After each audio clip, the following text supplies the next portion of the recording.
ኢራን በረመዳን ዋዜማ አያቶላህ አሊ ኻሜኒ ከተደበቁበት ወጥተዋል። ዳግም የተቀጣጠለው ተቃውሞ በቴህራን ጎዳናዎች ላይ። ሰላም ጤና ፍቅር በረከት ተመኘንላችሁ ወደ ቤተሰቦቻችን በያላችሁበት ያለን ዳርቻ ሁሉ እንደምንቆያችሁን በአዲስ መረጃ ተገናኝተናል። የአዲስ መረጃ የትራምፕ የስምምነት ጥበብ አርት ኦፍ ዘ ዲል እና የሌሎችም እንግዲህ በርካታ የሆኑ በተለይ ኢራን ቴህራንን፣ ሳውዲ አረቢያን፣ ሌሎችም ደግሞ እንደገና እስራኤልን የተመለከተ ነው። በጣም ከፍተኛ የሆነ ውጥረት በምስራቁ ዓለም ተከስቷል ማለት ነው። የእሳቸው መውጣት ተከትሎም ከፍተኛ የሆነ የተቃውሞ ድምጽ እየተሰማ ነው። ከሳቸው መግለጫ ውጪ ነው በተቃውሞ ቴህራን እየተናጠች ያለችው ማለት ነው። አዲስ መረጃ ወጥቷል። ይህ አዲስ መረጃ ምን ይመስላል? ለኢትዮጵያችንም ይተርፋል። ይሄ እንግዲህ የጦርነት ጉሰማ ማለት ነው። በጣም ከፍተኛ የሆነ የኑሮ ጫና እንዲሁም ሌሎችም ነገሮች ይገጥሙናል። ስለዚህ ይህንን ነገር በስፋት ነው የምንተነትነው። አብራችሁን ስለምትሆኑ ከወዲሁ እናመሰግናለን። ሮማን ጸጋዬ ነኝ ከአክሱም ቲዩብ። ሰናይ ቆይታ ይሆንላችሁ። ሰበር መረጃዎች ከቴህራን እስከ ዋይት ሃውስ። አልጀዚራ እንደዘገበው አያቶላህ አሊ ኻሜኒ ከተደበቁበት የወጡት የኢራን ሪፐብሊካን ጋርድ IRGC ከፍተኛ ወታደራዊ ዝግጅት እንዲያደርግ ትዕዛዝ ለመስጠት ነው ይላል። ቁልፍ መልእክቱም ኻሜኒ የአሜሪካና የእስራኤል ጥምረት ቀይ መስመራችንን አልፏል ብለዋል። ይሁን እንጂ ሮይተርስ በበኩሉ የኢራን ሕዝብ ተቃውሞ ወደ ወታደራዊ ካምፖች የተቃረበ መሆኑና የመንግስት መዋቅር የተናጋ መሆኑን ዘግቧል። በዋይት ሃውስ በኩል ፕሬዝዳንት ዶናልድ ትራምፕ ከደህንነት ምክር ቤታቸው ጋር አስቸኳይ ስብሰባ ማድረጋቸው CNN ዘግቦታል። ወታደራዊ ዝግጅቱም አሜሪካ በፋርስ ባህረ ሰላጤ ላይ ያሏት የጦር መርከቦች የኢራንን የኒውክሌር ማብላያ ጣቢያዎች እንደ ፎርዶና ናታንዝ ኢላማ ውስጥ አስገብተዋል። ትራምፕ ኢራን የኒውክሌር ጦር መሳሪያ እንዲኖራት አንፈቅድም፣ ድርድር የሚያበቃው አሁን ነው የሚል ጠንካራ መግለጫን ሰጥተዋል። የእስራኤል አይረን ብሌድ ኦፕሬሽን። የእስራኤል መገናኛ ብዙሃን እንደዘገቡት ደግሞ የእስራኤል አየር ኃይል በኢራን ውስጥ ባሉ የሺአ ሚሊሻዎች መጋዘኖች ላይ ተከታታይ ጥቃት ሰንዝረዋል። ዛሬ ማለዳ ላይ በሶሪያና በሊባኖስ ድንበር አካባቢ ታላቅ ፍንዳታዎች ተሰምተዋል። ይህ የሀያላኑ ሽኩቻ በኢትዮጵያ ላይ ከፍተኛ የሚሆን ተጨባጭ ተጽዕኖ ያመጣል። ይህ ታላቅ የሚዲያ ዘገባም በኢትዮጵያ ላይ የሚያሳድረውን ጫና እንዲህ ተነትናል። የኢትዮጵያ አየር መንገድ ስጋት። አልጀዚራ እንደጠቆመው የመካከለኛው ምስራቅ የአየር ክልል የጦር ቀጠና ዋር ዞን እየሆነ መምጣቱ አይቀርም ብሏል።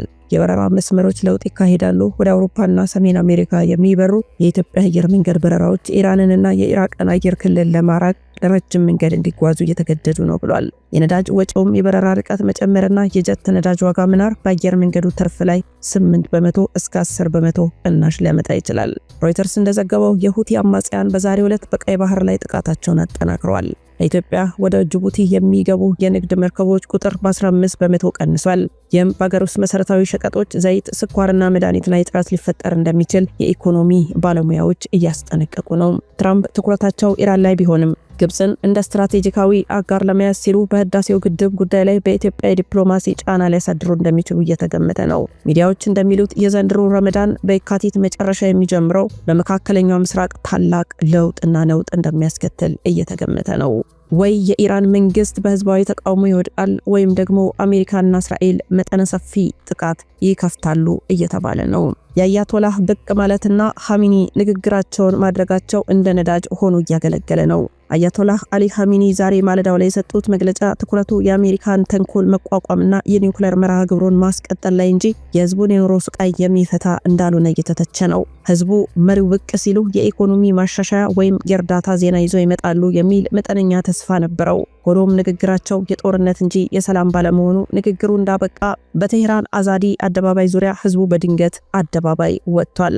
ኻሜኒ ንግግሩን ባጠናቀቁ በ2 ሰዓት ውስጥ በኢስፋሃን በሺራዝና በቴህራን ዩኒቨርሲቲዎች አካባቢ ተቃውሞ በከፍተኛ ሁኔታ ፈንድቷል። ንግግሩን ተከትሎ የወጡት መፈክሮችም ጦርነት አንፈልግም፣ ነጻነት እንፈልጋለንና ከኻሜኒ ይልቅ ለህዝቡ እንጀራ የሚሉ ናቸው። የመንግስት ምላሹም አብዮታዊ ዘበኛው IRGC ሰልፉን ለመበተን አስለቃሽ ጭስና የኃይል እርምጃ መጠቀም መጀመሩን ሮይተርስ ዘግቦታል። ትራምፕ ለዚህ ተቃውሞ የሰጡት ምላሽም ፕሬዝዳንት ዶናልድ ትራምፕ በኤክስ የቀድሞ ትዊተር ገጻቸው ላይ የኢራንን ህዝብ ተቃውሞ የሚያበረታታ መልእክት አስተላልፈዋል። ደፋሩ የኢራን ህዝብ ለነጻነቱ እየታገለ ነው፣ ዓለም እያየች ነው በማለት ለኻሜኒ መንግስት ቀጥተኛ ማስጠንቀቂያ ሰጥተዋል።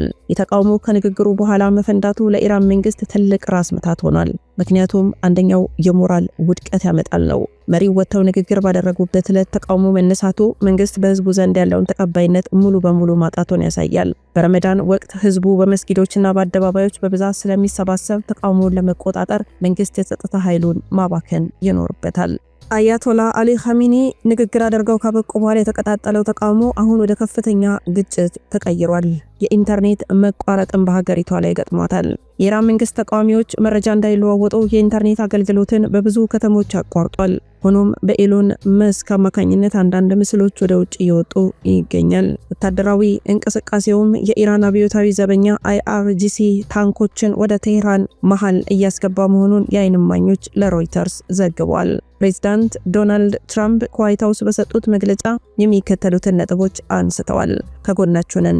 ትራምፕ ለኢራን ህዝብ ያላቸውን ድጋፍ ገልጸው የኢራን መንግስት በሰላማዊ ሰልፈኞች ላይ ጥይት እንዳይተኮስ አስጠንቅቀዋል። ሌላው የማዕቀብ ማሳሰቢያ ነው። በህዝቡ ላይ ጥቃት የሚሰነዝር ማንኛውም የኢራን ባለስልጣን በአሜሪካ ጥቁር መዝገብ ውስጥ ይገባል ብለዋል። ሶስተኛው የኒውክሌር ጉዳይ ነው። ትራምፕ አክለውም ኢራን ውስጥ ያለውን አለመረጋጋት የኒውክሌር ጣቢያዎቿን ለጥቃት ይበልጥ ተጋላጭ እንደሚያደርጋቸው ፍንጭ ሰጥተዋል። ሳውዲ አረቢያ በድንበር አካባቢ ያለውን ወታደራዊ ንቃት ወደ ከፍተኛ ሃይ አለርት ደረጃ አሳድጋለች። ኢራን የውስጥ ችግሯን ወደ ውጭ ለመተንፈስ በሳውዲ የነዳጅ ማውጫዎች ላይ ጥቃት ልትሰነዝር ትችላለች የሚል ስጋትም አለም። እስራኤል የኔታንያሁ ካቢኔ የኢራን የውስጥ ትርምስ የኒውክሌር ጣቢያዎችን ለመምታት ወርቃማ ዕድል እንደሆነ በሚስጥር እየተወያዩበት እንደሆነ ተነግሯል። አሁን ባለው የሰዓታት ልዩነት ውስጥ የነዳጅ ገበያ ድንጋጤን ፈጥሯል። የቴህራን ተቃውሞ መባባስ በዓለም የነዳጅ ገበያ ላይ $4 ጭማሪ በሰዓታት ውስጥ አሳይቷል። ይህ በኢትዮጵያ የነዳጅ ማደያዎች ላይ ሰልፍ ሊፈጠር የሚችልም ድንጋጤ እንደሚመጣ እየተጠበቀ ነው። የአቪዬሽን ስጋት የኢትዮጵያ አየር መንገድ ወደ መካከለኛው ምስራቅና አውሮፓ የሚያደርጋቸው በረራዎች አሁን ካለው የጸጥታ ሁኔታ አንጻር የደህንነት ከለላ እያደረጉ መሆኑ ታውቋል።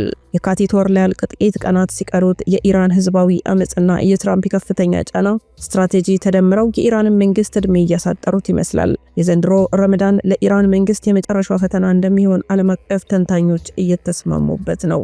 አያቶላ ኻሜኒ ዛሬ ማለዳ ላይ የሰጡት ንግግር በኢራን ብሔራዊ ቴሌቪዥን በቀጥታ ተላልፏል። ንግግራቸውም ኻሜኒ የአሜሪካ የኢኮኖሚ ሽብርተኝነት ሊያንበረክከን አይችልም፣ የኒውክሌር ቴክኖሎጂ የህልውናችን መገለጫ ነው ብለዋል። የተቃውሞ ማስረጃ ደግሞ ንግግሩ እንዳበቃ በቴህራን አዛዲ ነጻነት አደባባይ ላይ በ10 ሺዎች የሚቆጠሩ ኢራናውያን አደባባይ ወጥተዋል። አልጀዚራ እንደዘገበው ተቃዋሚዎቹ ኻሜኒ በቃቸውና ጦርነት አቁሙ የሚሉ መፈክሮችን እያሰሙ ነው። የተቃውሞ ከንግግሩ በፊት ከነበረው ይልቅ አሁን ንግግሩን ተከትሎ በከፍተኛ ሁኔታ የተቀጣጠለ መሆኑ ተረጋግጧል። የፕሬዝዳንት ትራምፕ የመጨረሻ ማስጠንቀቂያም ማስረጃው የዋይት ሃውስ ነው። ፕሬዝዳንት ዶናልድ ትራምፕ ከኦቫል ኦፊስ በሰጡት መግለጫ የሚከተሉትን ኮንክሪት ነጥቦችን አንስተዋል። አንደኛው የወታደራዊ ዝግጅታቸውን አንስተዋል። አሜሪካ በፋርስ ባህረ ሰላጤ የምታዛቸው ተዋጊ ጀቶች ቁጥር ወደ 150 ከፍ ማድረጓን ፔንታጎን አረጋግጧል። ማስጠንቀቂያም ሰጥተዋል። ኢራን በህዝቧ ላይ የምታደርገውን ጭቆና ካላቆመችና የኒውክሌር ጣቢያዎቿን ካልዘጋች አሜሪካ ለዲፕሎማሲ የምትሰጠው ጊዜ አብቅቷል ብለዋል። ትራምፕ ይህን ያሉት ከእስራኤሉ ጠቅላይ ሚኒስትር ጋር በስልክ ከተወያዩ በኋላ ነው። የቀይ ባህሩ ጦርነት ቀጠና ማስረጃ ማሪታይም ሪፖርት ዘግቦታል። በኢራን የሚደገፉት የየመን ሁቲዎች ዛሬ በሰጡት መግለጫ በረመዳን ወር ሁሉም የአሜሪካና የእስራኤል መርከቦች ኢላማ እናደርጋለን ብለዋል። ተጨባጩን ማስረጃ እንገራቸው። ዛሬ ጠዋት አንድ የግሪክ የንግድ መርከብ በኤደን ባህረ ሰላጤ ላይ በሚሳኤል ተመታ፣ ጉዳት ደርሶባታል። ይህ ሁኔታ ወደ ጅቡቲ የሚገቡ መርከቦች ኢንሹራንስ በ20% እንዲጨምር አድርጎታል። የኢኮኖሚ ትንታኔ ለኢትዮጵያ በቁጥር በዛሬው የፌብሩዋሪ 18 2026 እንደ ፈረንጆቹ በዚህ መሰረት የነዳጅ ዋጋ የብሬንት ድፍድፍ ነዳጅ በበርሜል $112.50 ገብቷል። ይህ ለኢትዮጵያ በወር ተጨማሪ $50 ሚሊዮን የነዳጅ ወጪን ይጨምራል። የኢትዮጵያ አየር መንገዱ ከኢራንና ከየመን የአየር ክልል ርቆ ለመብረር በየበረራው ተጨማሪ 45 ደቂቃና 15% ተጨማሪ ነዳጅ ወጪ እያወጣ መሆኑን የኢንዱስትሪ ምንጮች ይጠቁማሉ።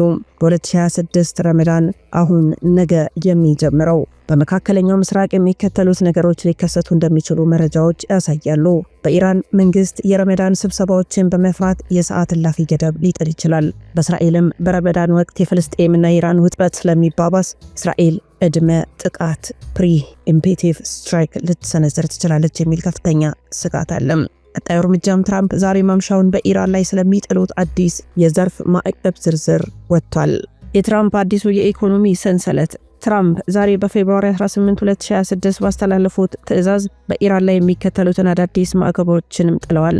የብረትና ማዕድን ዘርፍ የኢራን መንግስት ለጦርነት ወጪ የሚጠቀምበትን ገቢ ለማድረግ ማንኛውም የኢራንን ብረት፣ አሉሚኒየምና መዳብ የሚገዛ ወይም የሚያጓጉዝ አካል ከአሜሪካ የፋይናንስ ስርዓት እንደሚታገድ ተገልጿል። የጥላ መርከቦች ጎስት ፍሊት አደን የኢራን ነዳጅ በድብቅ የሚያጓጉዙ መርከቦችን ለመቆጣጠር አሜሪካ የባህር ኃይል ክትትሏን አጥብቃለች። የመረጃ እንደወጣ በዓለም ገበያ ነዳጅ ዋጋ ላይ መጠነኛ መነቃቃት ታይቷል። የእስራኤል ልዩ ኃይል ዝግጅት የእስራኤል መከላከያ ሚኒስቴር ባወጣው መረጃ መሰረት የእስራኤል ልዩ ኃይላት ከፍተኛ የንቃት ደረጃ ላይ እንደሆኑ ታዟል። ተልኳቸውም እነዚህ ኃይሎች በኢራን ውስጥ የሚገኙ ስትራቴጂካዊ የኒውክሌር ጣቢያዎችንና የሚሳኤል ማከማቻዎችን በድንገት ማጥቃት፣ ማውደም ስልጣናቸውን ማጠናቀቃቸውን ተዘግቧል። የረመዳኑ ስጋት እስራኤል በረመዳን ወቅት ከኢራን ተላላኪዎች ሂዝቦላህ ሊሰነዘርባት የሚችለውን ጥቃት ለመከላከል አይረን ቢም የተባለውን አዲሱን የሌዘር መከላከያ ስርዓቷን በድንበር አካባቢ በስፋት አሰማርታለች። ይህ በ2026 ፌብሩዋሪ እንደ ፈረንጆቹ ላይ የታየው የትራምፕና የኢራን ፍጥጫ ለኢትዮጵያ የሚከተሉትንም ትርጉሞች ይዟል። የንግድ መስተጓጎል ነው። ዛሬ በወጣው የማሪታይም ሪፖርት መሰረት ወደ ጅቡቲ የሚገቡ የዕቃ ጫኝ መርከቦች በኤደን ባህረ ሰላጤ ላይ በሚታየው ውጥረት ምክንያት የጥበቃ ወጪያቸው በ18 በመቶ ጨምሯል። ይህ በኢትዮጵያ ገበያ ላይ የብረትና የግንባታ ዕቃዎች ዋጋ እንዲንር ያደርጋል።